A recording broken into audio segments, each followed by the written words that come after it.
백성, 나의 딸이 채찍에 맞아 상하였기 때문에 내 마음도 상처를 입었구나. 슬픔과 공포가 나를 사로잡는구나. 우리의 상처에 이렇게 같이 아파하시는 하나님 아버지, 지금 바로 우리의 삶의 자리가 아프고 힘들고 어렵습니다. 우리의 아픔을 고백하며 그리고 그 아픔에 마음을 가지고 이 자리에 와서 주님께 예배합니다. 주님의 치유와 사랑의 어루만짐이 우리 안에 같이 있기를 소망합니다. 그 소망과 간절함을 가지고 오늘 예배하오니 우리 예배를 받아 주시옵소서. 예수님의 이름으로 기원하옵나이다. 아멘. 이 기원을 담아서 첫 번째 초를 밝힙니다. 첫 번째 초는 우리에게 빛을 주시는 그리고 치유의 사랑을 주시는 주님의 손길입니다. 두 번째 초를 밝힙니다. 두 번째 초는 이 땅에 우리를 치유해 주시는 예수님께 오셔서 우리를 안아주셨던 십자가에 대한 우리의 고백입니다. 그 고백을 다 담아서 우리 같이 고백드리겠습니다. 주님, 예배에 초대해 주셔서 감사합니다. 아멘. 이 시간 다 같이 일어나셔서 왕의 지성소에 들어가 찬양 같이 드리겠습니다. 왕의 지성소에 들어가 보좌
사랑과 치유의 주님, 사순절 두 번째 주일을 보내고 있습니다.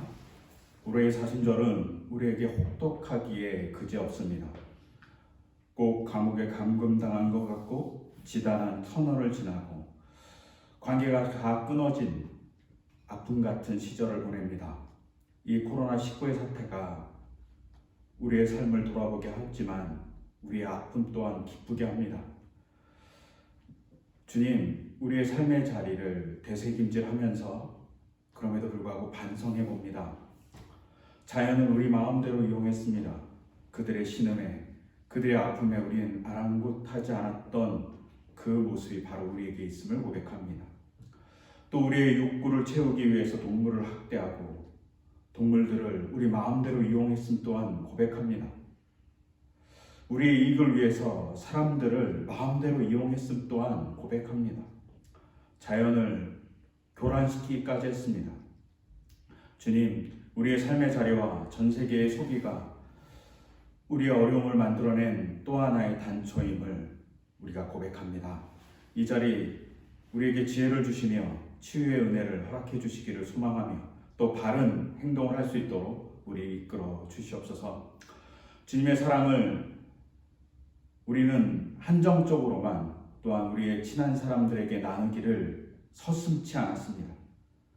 많은 사람들과 그리고 알지 못하는 사람, 심지어 싫어하는 사람도 사랑하라고 얘기했지만 우리는 솔직히 친한 사람조차도 사랑하지 못하는 정말 좁은 사람들이었습니다.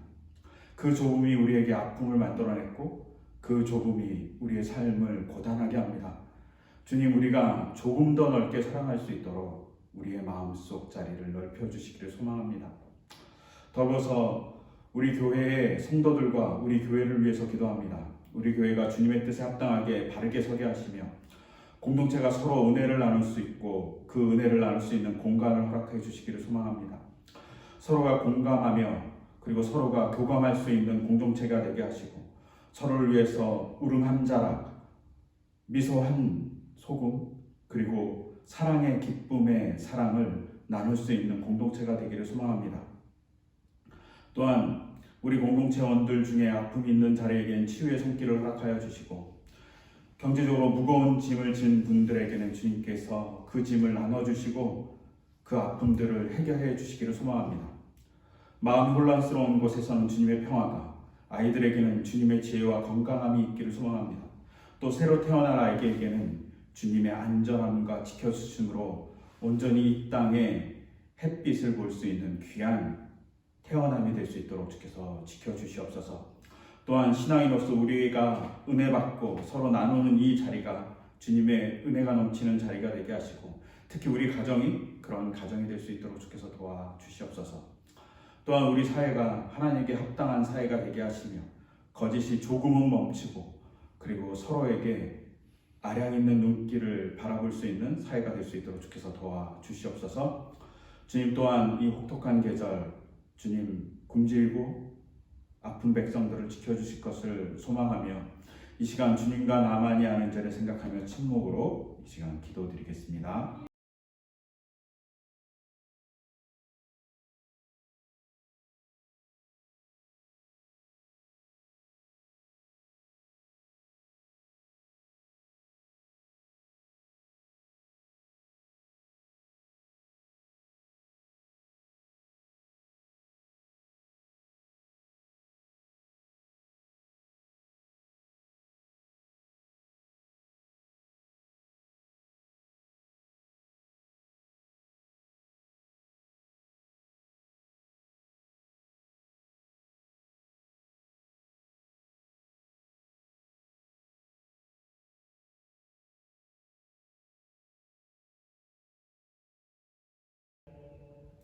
사제와 새 생명의 기쁜 소식을 들으십시오. 그러므로 그리스도 예수 안에 있는 사람들은 정죄를 받지 않습니다.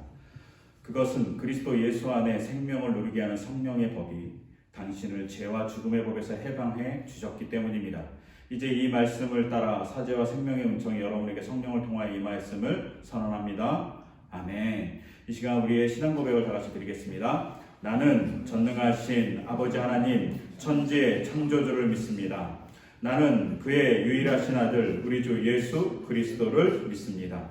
그는 성령으로 잉태되어 동정녀 마리아에게서 나시고 본디오 빌라도에게 고난을 받아 십자가에 못 박혀 죽으시고 장사된 지 사흘 만에 죽은 자 가운데서 다시 살아나셨으며 하늘에 오르시어 전능하신 아버지 하나님 우편에 앉아 계시다가 거기로부터 살아있는 자와 죽은 자를 심판하러 오십니다. 나는 성령을 믿으며 거룩한 공교회와 성도의 교제와 죄를 용서받는 것과 몸의 부활과 영생을 믿습니다. 아멘. 이 시간 다 같이 하나님께 찬양 드리겠습니다. 찬송가 405장입니다.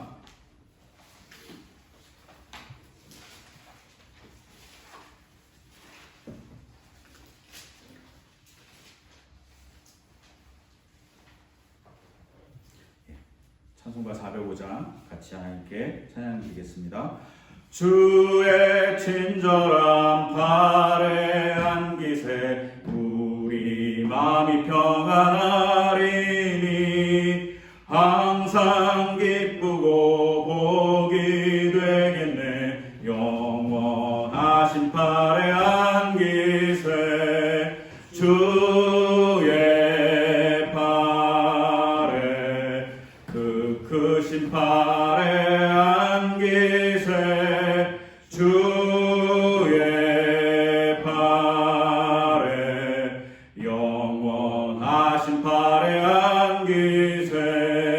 날이 갈수록 주의 사랑이 두루 광명하게 비치고 천성 가는 길 편히 가리니 영원하신 팔에 안기세 주의 팔에 그 크신 팔에 안기세 주의 팔에 영원하신 팔에 안기세 주의 보좌로 나갈 때에 기뻐 찬미소리 외치고 겁과 두려움 없어지리니 영원하신 팔에 안기세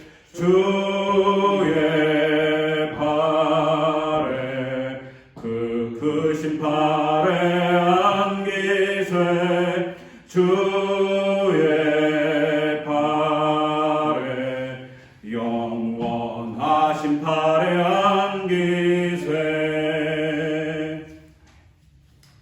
또 찬송가 515장 함께 또 같이 찬양드리겠습니다.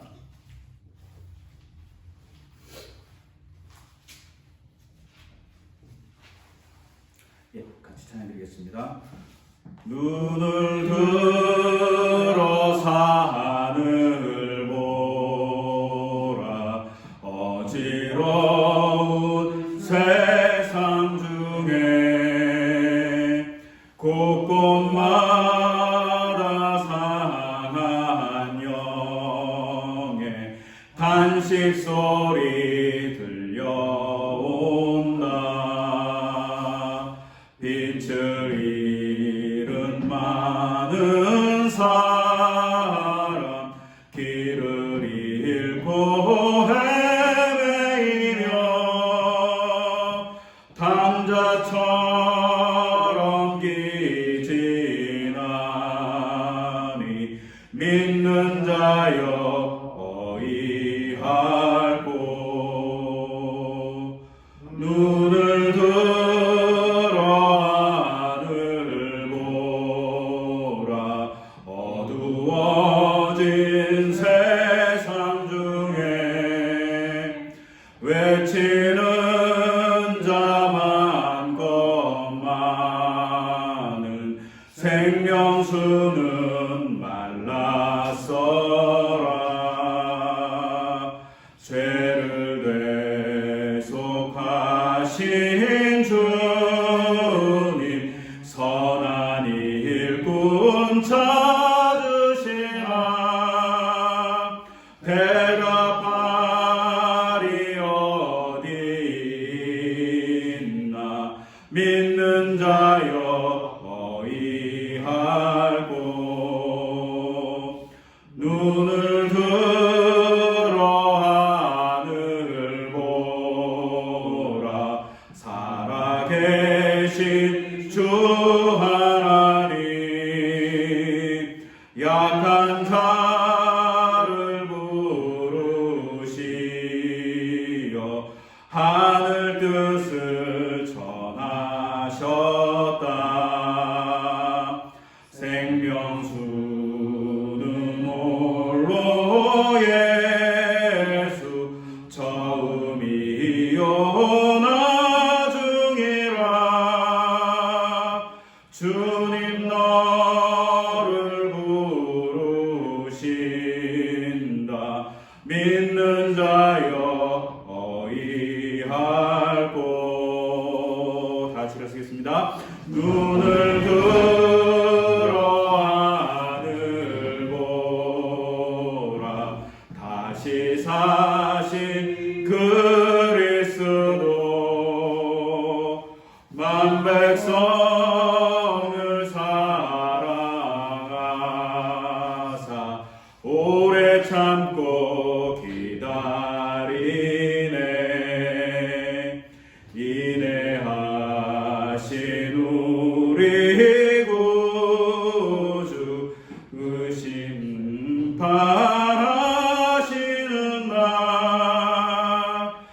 곧 가까이 많은데 믿는 자여 어이할고. 다시 동원 기도 드리겠습니다. 하나님 아버지 감사합니다. 우리에게 또 주의를 허락해 주시고 또 이 엄혹한 기간 건강을 챙겨주셔서 감사합니다. 우리가 건강할 수 있도록 지켜주신 그 은혜와 또 지금까지 잘 살 수 있도록 지켜주신 주님의 은혜에 감사해서 우리가 예물을 드립니다. 이 속에 코로나 때문에 너무나도 고달픈 우리 삶의 아픔 고백 또한 있습니다. 그 고백과 답답함을 받아주셔서 우리의 기도를 들어주셔서 속히 이 엄혹한 시절을 우리가 지나갈 수 있도록 주께서 도와주시기 원하며 이번 것 주 예수 그리스도의 이름으로 기도드립니다. 아멘.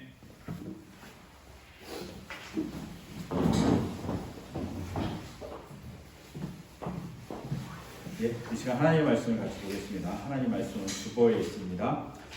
구약의 말씀은 시편 121편 1절에서 8절까지의 말씀입니다. 이 시간 다 같이 합독하겠습니다. 내가 눈을 들어 산을 본다. 내 도움이 어디서 오는가? 내 도움은 하늘과 땅을 만드신 주님에게서 온다. 주님께서는 내가 헛발을 들이지 않게 지켜주신다. 너를 지키시느라 졸지도 않으신다. 이스라엘을 지키시는 분은 졸지도 않으시고 주무시지도 않으신다. 주님은 너를 지키시는 분, 주님은 내 오른쪽에 서서 너를 보호하는 그늘이 되어주시니 낮에 햇빛도 너를 해치 못하며 밤에 달빛도 너를 해치 못할 것이다. 주님께서 너를 모든 재난에서 지켜주시며 내 생명을 지켜주실 것이다. 주님께서는 내가 나갈 때나 들어올 때나 이제부터 영원까지 지켜주실 것이다. 아멘. 서신서의 말씀은 히브리서 5장 15절 16절의 말씀입니다. 이 말씀도 같이 합독하겠습니다. 우리의 대제사장은 우리의 연약함을 동정하지 못하시는 분이 아닙니다. 그는 모든 점에서 우리와 마찬가지로 시험을 받으셨지만 죄는 없으십니다. 그러므로 우리는 담대하게 은혜의 보좌로 나아갑시다. 그리하여 우리가 자비를 받고 은혜를 입어서 제때에 주시는 도움을 받도록 합시다. 아멘. 이 말씀 따라 사는 동안 지치지 않게 하시고 이 말씀 따라 사는 동안 주님 나라 이루소서. 이 말씀 따라 사는 동안 지치지 않게 하시고 이 말씀 따라 사는 동안 주님 나라 이루소서. 오늘 주시는 복음서의 말씀은 요한복음 14장 11절 18절의 말씀입니다. 이 말씀 또한 우리 다 같이 합독하겠습니다. 내가 아버지 안에 있고 아버지께서 내 안에 계시다는 것을 믿어라. 믿지 못하겠거든 내가 하는 그 일을 보아서라도 믿어라. 나는 너희를 고아처럼 버려두지 아니하고 너희에게 다시 오겠다. 아멘. 이 말씀 따라 사는 동안 지치지 않게 하시고 이 말씀 따라 사는 동안 주님 나라 이루소서.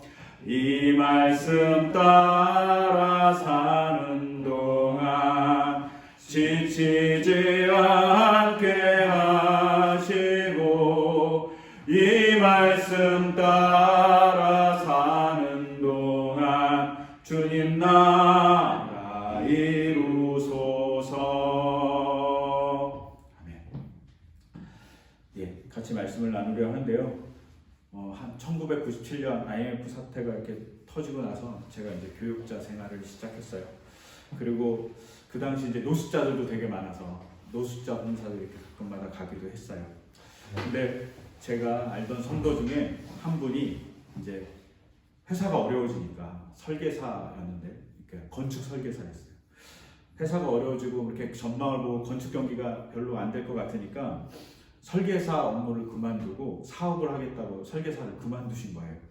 그리고 1년 동안 열심히 일해서, 아니면 1년 동안 열심히 알아봐서 자기 사업 구상을 하겠다고 이제 아내한테 허락을 받은 겁니다. 이분이 교회 일도 되게 열심히 하고, 어느 정도로 열심히 했냐면 교회에서 이제 뭐 20년 계획 뭐 이런 거 세우잖아요. 그러면 그 계획에 들어가는 되게 브레인이었던 거예요. 이 사람이 되게 스마트하고 되게 멋진 사람이었는데, 저랑 나이가 한 살 많았어요. 저보다 한 살 많으셨거든요. 그러니까 꽤 오래전 일이죠. 한 이제부터 한 20년 전 일이니까 그때 엄청 스마트한 사람이었던 거예요. 그리고 이분이 이제 1년 동안 열심히 준비하신 거예요. 막 준비하고 뭐 기업 설명회도 가시고 프랜차이즈 사업 하는 데도 가보시고, 그래서 1년이 거의 막 지나가고 있는데, 제가 갑자기 이분 아내랑, 그리고 이분이랑 같이 있다가 이분 아내한테 이렇게 물어봤어요. 남편분이 이렇게 일을 그만뒀는데 용기가 대단하시다고 이렇게 되게 센스 없이 물어본 거죠. 그랬더니 이 아내분이 얼굴이 막 이그러지면서 이렇게 얘기했어요.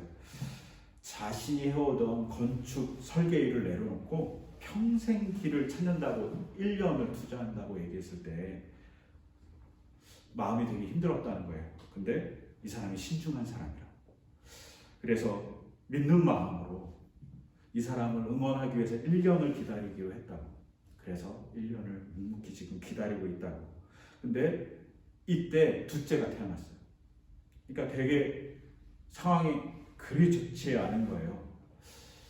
근데 1년이 거의 끝나갈 쯤에 이분들하고 같이 이렇게 얘기하다가 우연히 시편 121편 오늘 읽었던 본문을 보게 됐습니다. 그리고 같이 읽다가 제가 건축 설계사 하신 분에게 이렇게 물어봤어요. 이 본문을 읽으니 어떠세요? 이렇게 물어봤더니 이분이 딱 이렇게 얘기했어요.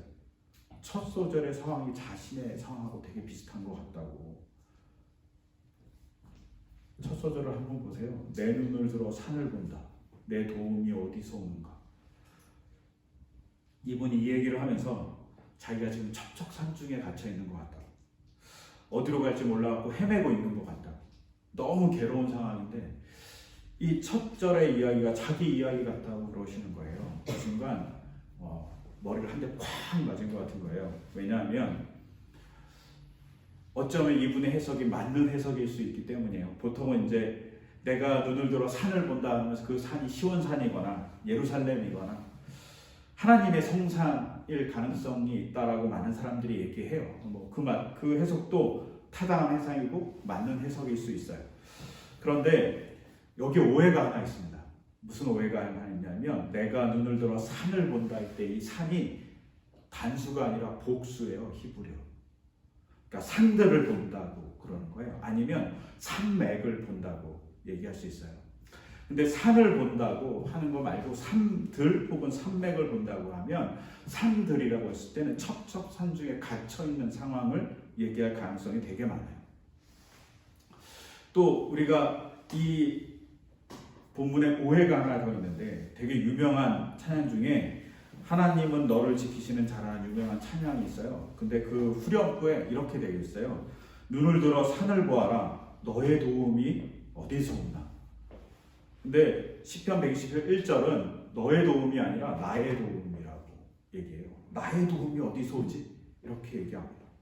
즉 이 시인은 자기가 도움을 받을 수 없는 상황에 대한 이야기를 하고 있는 거죠. 첩첩산중에 갇혀갖고 너무나도 괴로워서 자기가 어떻게 해야 할지 모르는 상황에 갇혀있는 사람일 수 있어요. 어떤 면에서는 너무나도 외롭고 길은 멀고 힘은 다 소진되고 너무 피곤한 거예요. 그리고 심지어는 모두에게 버림받은 것 같은 상황일 수도 있어요. 산에서 혼자 있는 거예요. 그래서 너무나도 외롭고 너무나도 힘드니까 나의 도움은 어디서 오는가 라고 한탄하는 조가 1절일 가능성이 많습니다. 또 산맥으로 보잖아요. 산맥으로 보면 이런 말이 될 수 있어요.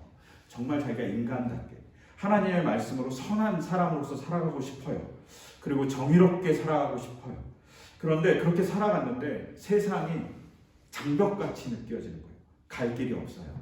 세상이 넘어갈 수 없는 너무나도 힘든, 자기에게는 벽같이 보이는 거죠. 그리고 자기가 가는 길이 너무나도 좋고 험한 길 같아 보여요. 그럼 너무 고통스러운 거죠. 내가 보타로 이 길을 가고 있지? 라고 생각하면서 나의 도움은 어디서 나? 산들을 보고 얘기한다고 볼 수 있어요. 제가 이런 상황을 쭉 보면서 생각나는 노래가 하나 있는 게 양희은 씨의 함계령이라는 노래예요. 다 아시잖아요. 이렇게 저 산은 내게 내려가라 내려가라 뭐 이런 곡이에요.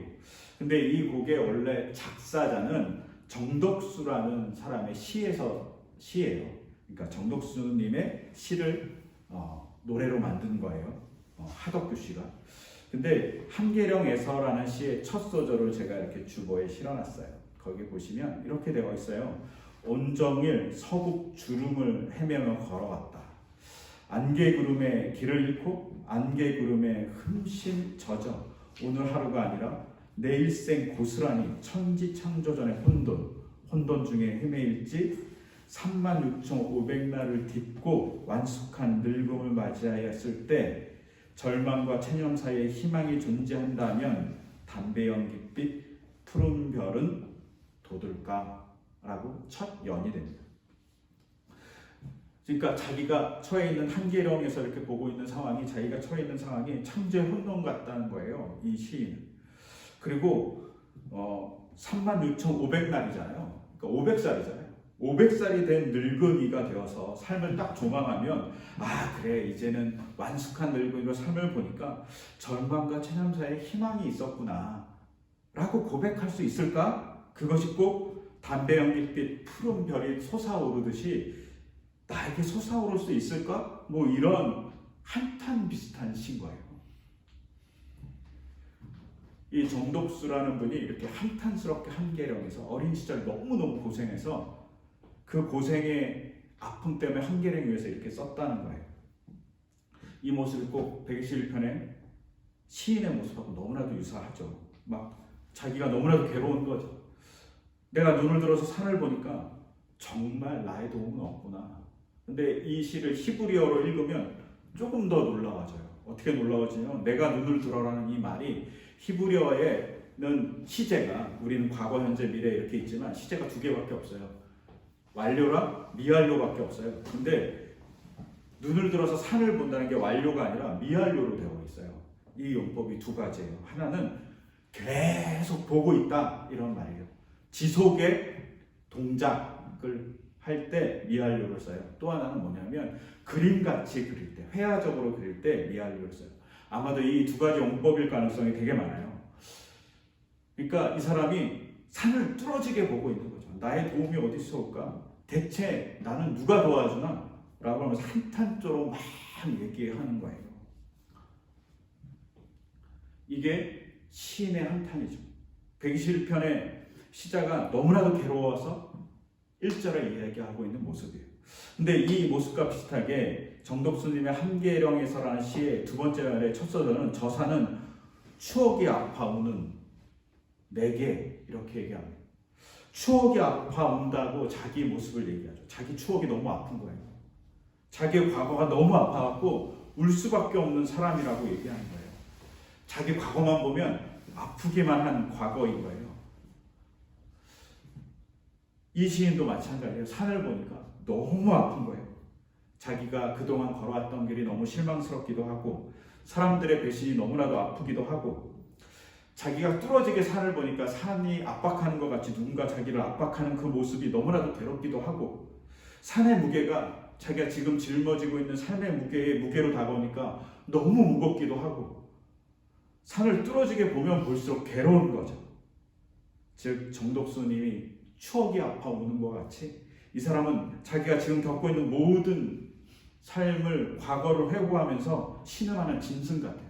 너무 괴로운 거죠. 이렇게 괴로운 그 사람이 계속 괴롭다고 얘기하다가 2절에 딱 넘어가면 이상하게 바뀝니다. 2절에 딱 넘어가는 순간 뭐라고 그러냐면 내 도움은 하늘과 땅을 만드신 주님에게서 온다 라고 갑자기 반전을 합니다.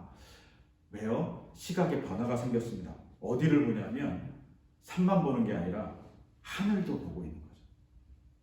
그 순간 이 시인에게는 어떻게 보이냐면 산은 하나님의 의자로 보이는 거예요. 그리고 하늘은 하나님의 옷같이 보이는 거죠. 그리고 그 산 위에 앉아갖고 자기를 보면서 자기를 도와주려고 하는 하나님의 모습이 보인 거죠. 그 하나님을 이 사람은 뭐라고 정의하냐면 하늘과 땅을 만드신 주님이라고 정의합니다. 즉 자기를 도와주시는 분이 천지를 창조하시는 하나님이라는 사실을 산만 보고 있을 때는 몰랐는데 산 너머 하늘과 그리고 산을 포함한 전체 땅을 다 보는 순간 다르게 보이는 거죠. 도우시는 분으로 보이는 거예요. 오늘 실어놨던 그 시에 정독수님이 이렇게 얘기해요. 저 산은 추억이 아파오는 내게 울지 말라, 울지 말라라고 얘기한다. 울지 말라고 얘기한다. 그럴 필요 없다고 얘기하는 거죠. 정말 도움이 되는 분이 너의 옆에 있다라고 얘기하는 거죠. 견월망지라는 말이 있어요. 잘 아시죠? 견월망지가 뭡니까? 달을 보았으면 손가락을 보지 말아야 된다는 뜻이에요. 제자가 스승에게 물어봐요. 스승님, 달은 무엇입니까? 이렇게 물어봤더니 스승이 밤에 달을 딱 가르쳤어요. 근데 제자가 어떻게 하죠? 달은 안 보고 스승의 손가락만 보는 거죠. 달이 뭐냐고 물어봤는데 달은 안 보고 손가락만 본다는 거죠. 그런 어리석은 일을 하면 안 된다라고 얘기하죠.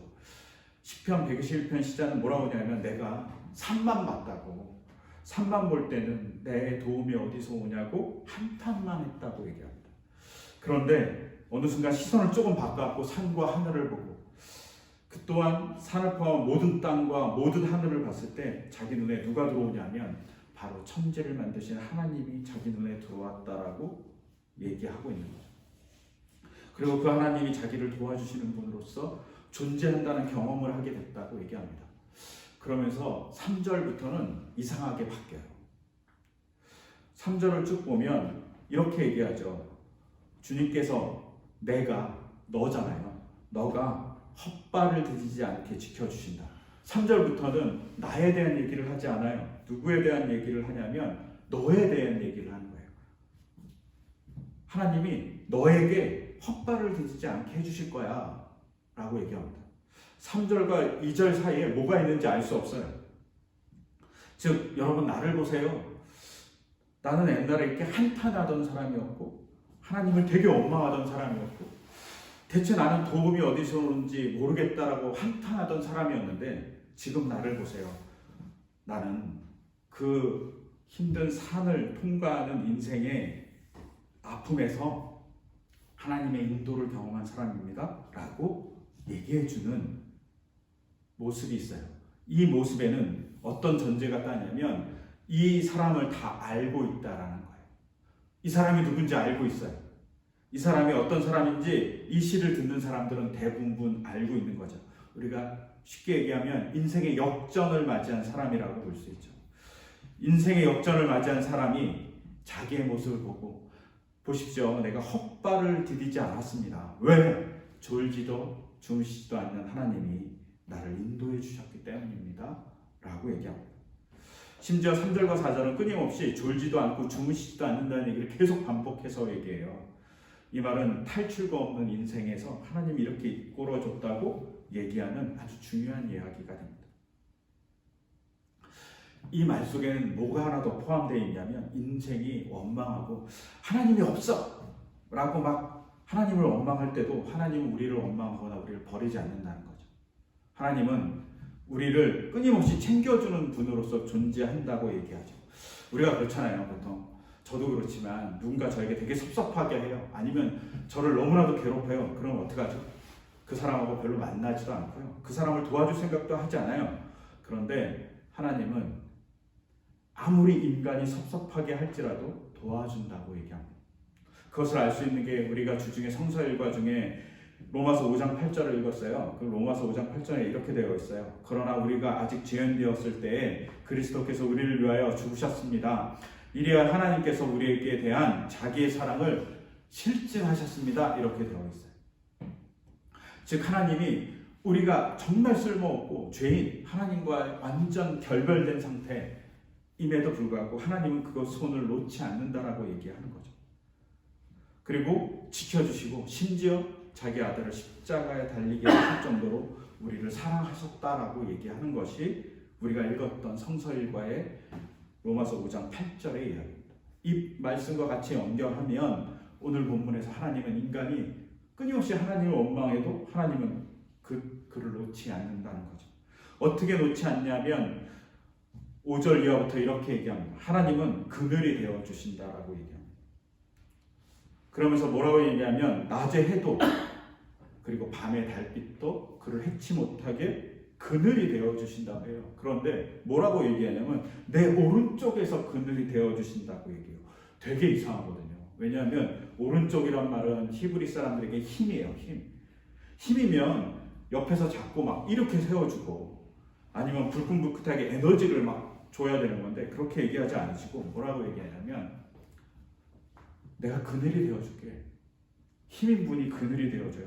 근데 어디서 어떻게 해와 달빛이 해하는 것을 막는 그늘이 되어준다고 얘기해요. 고대 사회에서 해와 달은 뭐 좋은 것일 때도 있지만 나쁜 것일 때는 질병의 원인이에요. 질병을 주는 주체인 거예요. 해와 달이. 근데 그 주체를부터 내가 그늘이 되어줄게. 내가 강력한 방패가 되어줄게. 라고 얘기하는 거죠.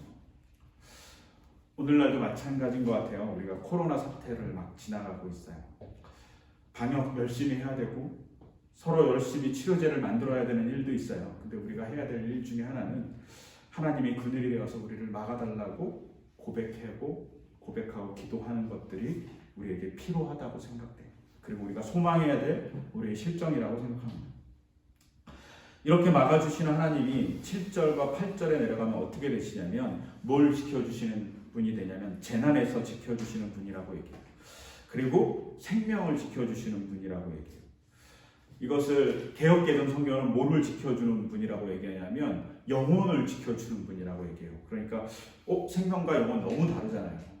근데 세 번역의 번역이 훨씬 더 좋을 수 있어요. 왜냐하면 생명은 히브리어로 네페시, 전에도 계속 말씀드렸지만 네페시라는 게 어떤 거냐면 인간이 욕구를 가지고 있는 상태이니까 먹고 싶은 욕구, 자고 싶은 욕구, 잘 살고 싶은 욕구, 혹은 즐겁게 살고 싶은 욕구, 또 우리의 삶 속에서 누군가 같이 가정을 꾸리고 살 욕구, 아이들과 가정에서 즐겁게 놀 욕구, 이런 욕구들, 혹은 영적인 욕구들, 아니면 문화적인 욕구들, 다 그 욕구를 갖고 있는 그 사람의 삶의 자리, 그것을 보호해 주시고 지켜주신다고 얘기하는 것이 생명을 지켜주신다는 의미예요. 단순히 그냥 목숨만 유지해 줄게 이런 의미가 아니라 우리의 욕구를 지켜주시는 하나님으로서 살아가시겠다고 얘기하는 거죠. 근데 그 욕구를 지키고 살아가는 그 일에 언제 지켜주냐면 우리가 8절에 나오는데 내가 나갈 때 내가 들어올 때 지켜준다고 얘기하죠. 우리가 찬양에 내 출입을 지켜주시는 하나님이라고 얘기해요. 그 출입이 집에서 문 밖을 나갔다 들어갔다 하는 것일 수도 있지만 이 출입은 보통 히브리어적인 사고에서 보면 전쟁에 나가는 거예요. 전쟁과 같은 어려움에 지켜준다는 거죠. 우리가 가끔은 전쟁과 같은 삶을 살잖아요. 직장에 가는 것이 전쟁과 같은 일이고 누구를 만드는 일이 전쟁과 같은 일이고 사업을 하는 게 전쟁과 같은 일일 때가 있습니다. 근데 거기서 지켜주신다는 거죠. 그리고 그 지켜줌을 통해서 하나님이 회복시켜준다고 얘기하는 것이 바로 시편 121편의 이야기입니다. 이 시자는 처음에는 원망했어요. 하나님을 원망해요. 그러다가 시각을 딱 바꿔요. 어떻게? 원망하는 그 시각만 머무는 것이 아니라 저 멀리 하나님을 바라보는 거죠. 그러자 하나님을 만나는 역사를 경험하게 되고 그 역사를 경험하면서 다른 사람에게 간증하고 있는 모습과 비슷해요. 너희가 나를 보라고. 그래서 이 시편에 제목이 달려있어요. 이 시편의 제목이 뭐냐면 성전에 올라가는 순례자들의 노래예요. 사실은 성전에 올라가는 순례자들의 노래는 120편부터 시작돼요. 근데 120편도 자세히 보시면 어떻게 되어 있냐면 내가 고난을 받을 때 주님께 부르짖었더니 주님께서 나에게 응답하여 주셨습니다 라고 시작하는 게 120편이에요. 121편도 내가 원망하면서 하나님께 갑니다. 근데 그 가는 길 하나님을 만나서 내 삶을 하나님께서 지켜주신 삶이라고 고백드립니다 라고 고백하는 모습으로 시편이 만들어져 있어요. 그래서 121편의 시편이 나중에 불릴 때는 어떻게 불리냐면 1, 2절을 누군가 부르면 3절부터 시작해서 끝절까지 다른 사람이 화답해서 부르는 약간 교동문같이 서로 화답하면서 노래를 부르는 노래가 되는 거죠. 듀엣송이 되는 거죠. 아니면 무리가 이렇게 같이 부르죠. 그래서 학자들이 이렇게 얘기해요. 성전에서 제사장이 1, 2절을 부르면 나머지 회중이 3절 이하를 부르는 노래일지도 모르겠다.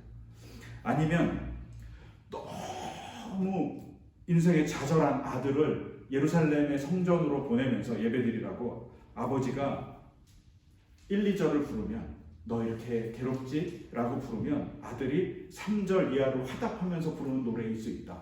성전으로 올라가면서 부르는 노래. 이렇게 얘기하는 학자들도 있어요. 또 다른 학자는 어떻게 하냐면 성전에서 내려올 때 부르는 노래다. 성전에서 예배를 다 드리고 나서 그래 내가 지금까지 하나님을 못 봤지 라고 1, 2절을 얘기하면 3절에 많은 사람들이 그래 이제는 너는 하나님의 회복과 지켜주심이 있을 거라고 화답해주는 노래이다 라고 학자들이 얘기하는 게 121편의 노래이죠. 성전에 올라가는 노래입니다. 왜? 하나님께 이렇게 고백하는 게 우리의 삶이기 때문이고 우리의 원망을 가지고 우리의 한탄을 가지고 하는 것이 어떤 면에서는 예배의 일부분이기 때문입니다. 그리고 그것을 가지고 왔을 때 하나님의 회복을 경험하고 하나님의 놀라운 역사를 서로 나누는 것이 어쩌면 교회 공동체일 거라고 생각합니다. 그래서 이것이 성전에 올라가는 노래일 것 같아요. 그리고 제가 소망하는 건 우리가 이제 한동안 예배를 같이 못 드리는데 우리가 같이 드리는 예배의 시간 이 찬양이 우리 고백이었으면 좋겠어요. 3주 동안 너무나도 고생했는데 그 고생한 것이 주님의 은혜로 채워짐으로 회복되었다고 아니면 내 삶의 자리가 너무나도 힘들었는데 하나님께서 채워주셨다고 고백하는 그런 고백의 노래가 우리 예배에 올 때의 노래였으면 좋겠어요. 그리고 그 노래를 하면서 우리가 기억해야 될 건 오늘 우리가 읽었던 요한복음 14장 18절의 말씀이죠. 나는 너희를 고아처럼 버려두지 아니하고 우리를 고아처럼 버려두지 않고 언제나 챙겨주시는 분이 하나님이라고 얘기하는 거죠. 왜냐하면 그 하나님이 우리를 천지창조한 힘으로 지켜보시기 때문이라고 시편 121편은 얘기하고 있기 때문입니다. 더불어서 히브리서는 뭐라고 얘기하냐면 우리의 그런 고난을 누구도 받았냐면 예수님도 받았다고 모르지 않는다고 하나님도 잘 알고 있다고 얘기합니다. 외로움 생각해보세요. 십자가에서 얼마나 외로우셨을지 십자가에서 얼마나 분통이 터졌을지 또 십자가에서 얼마나 자기를 배신한 사람들에 대해서 원망을 하셨을지 그런 모든 감정이 있는 곳이 십자가잖아요. 근데 그 십자가를 넘어서 예수님이 하나님께 자기 영혼을 의탁했을 때 부활이라는 놀라운 역사가 일어났거든요. 시편 120편의 마지막 같이 지켜주시는 하나님이 죽음의 골짜기를 통과해서 부활을 예수님에게 같이 주셨잖아요. 근데 그런 회복이 우리에게도 존재할 거라는 믿음을 가지고 우리가 살아가셨으면 해요. 그리고 그것을 통해서 하나님의 역사를 경험하고 하나님의 은혜를 경험하는 시간들이 우리에게 존재했으면 좋겠어요. 그런 다짐을 생각하면서 이 시간 같이 찬양했으면 합니다. 하나님은 너를 지켜주는 자라는 찬양을 했으면 합니다.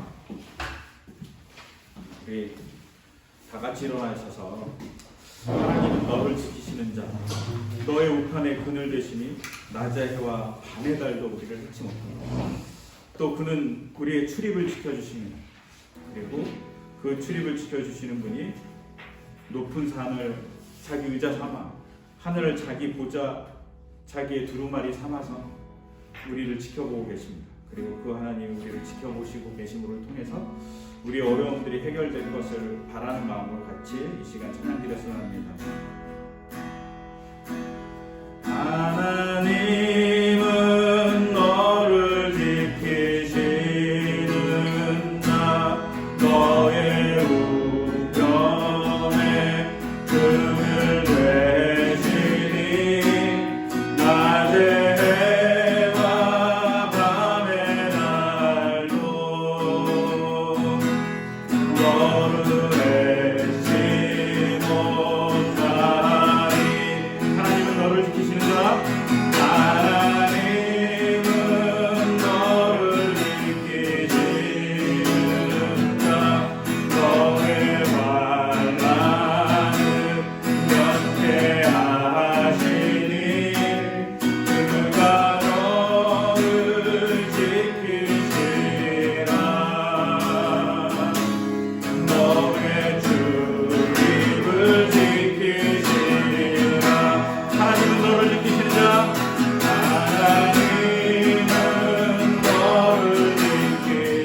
역사가 되고 하나님이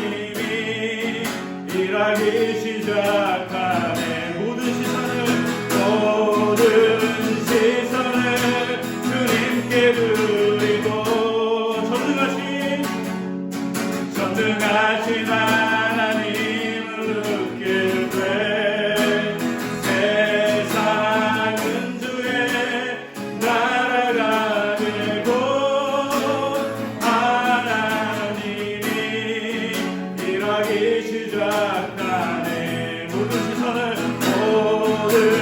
시선을 주님께 드리고 살아계신 하나님을 느낄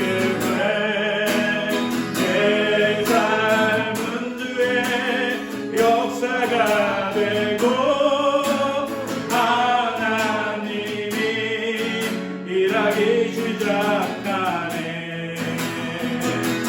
모든 시선을 주님께 드리고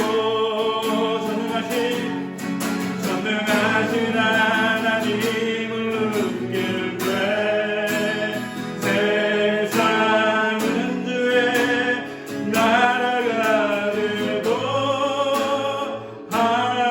하나님이 일하기 시작하네. 이 시간 시편 121편의 기자같이, 그리고 요한복음의 고백과 같이, 히브리서의 고백과 같이 우리를 언제나 지켜주시는 하나님이 우리의 삶을 지켜달라고, 우리의 삶에 무거운 짐들이 있습니다. 또 이 땅에 무거운 코로나19의 아픔도 있습니다. 그것 때문에 어렵고 힘든 경제와 사업의 문제도 있습니다.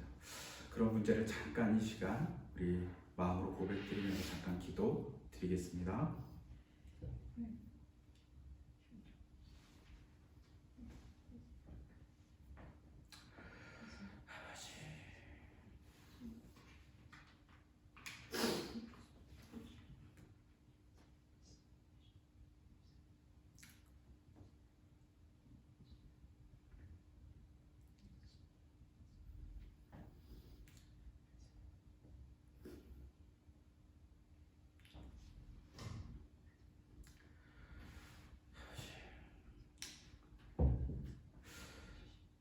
하나님, 코로나19의 이 사태가 너무나도 힘들고 무겁기만 합니다.